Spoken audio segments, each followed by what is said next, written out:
Pak De Jokowi, api sudah sampai di pintu gerbang rumah kita.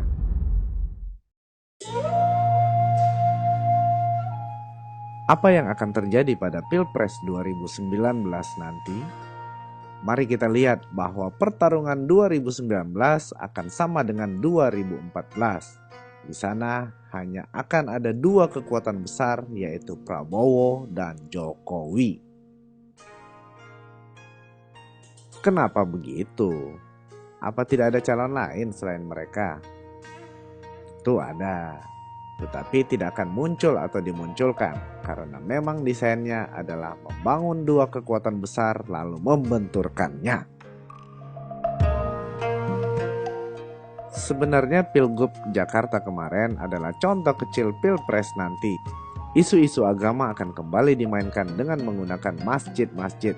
Kali ini temanya adalah Islam versus PKI. Jokowi pelan-pelan akan distigmakan sebagai PKI.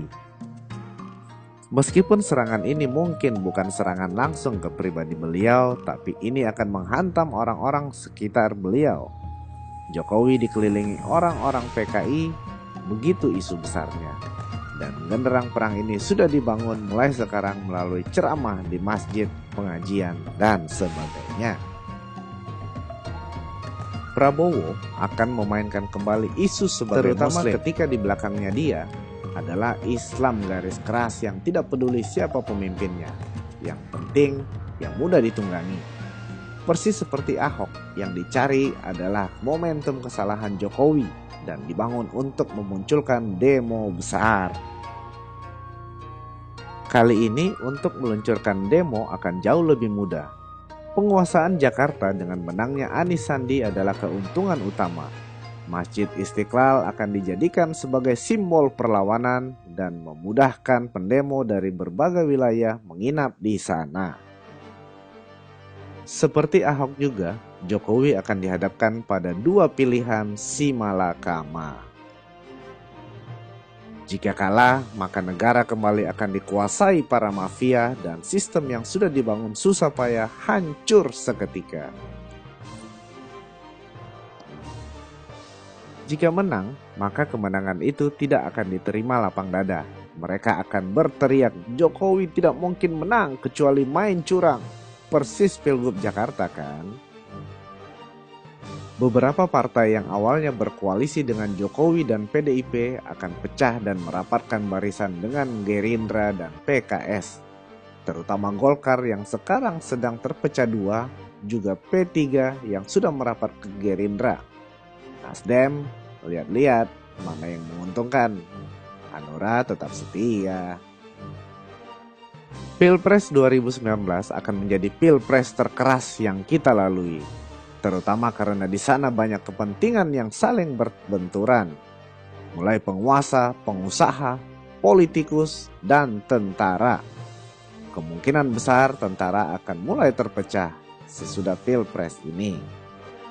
Ada yang bermain, ada yang memanfaatkan, ada yang mengamati, dan yang paling berbahaya adalah yang menjadi penunggang setia.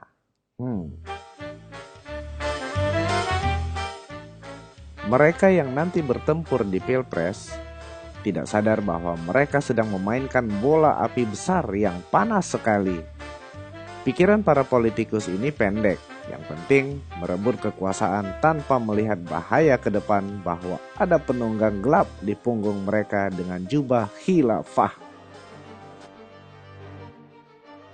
Konsultan politik yang kemarin bermain permainan berbahaya dengan menggunakan masjid sebagai alat politik dan propaganda juga tidak sadar bahwa ia sedang membangkitkan monster pelan-pelan. Yang ada di pikirannya hanya uang dan bagaimana calon yang diusungnya menang.